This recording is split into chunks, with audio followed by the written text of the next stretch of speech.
morning. This lesson is going to be for GLE 6.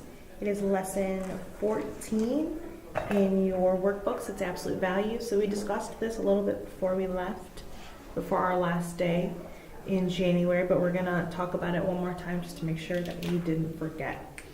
So the absolute value of a number is how far that number is away from 0. So if 0 is our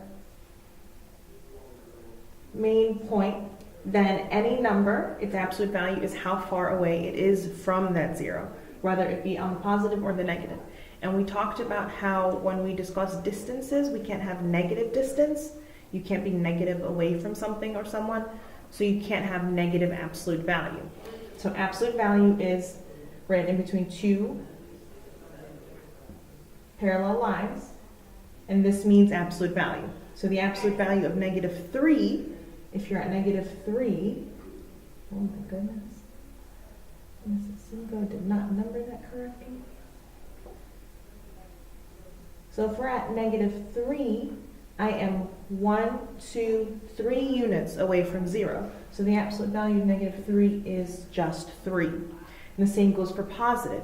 If I'm at 2, I am 1, 2 units away from 0. So the absolute value of 2 is 2. Same goes for, let's say we went with -6, the absolute value of -6. -6 is going to be 6 units away from 0, so the absolute value of -6 is 6.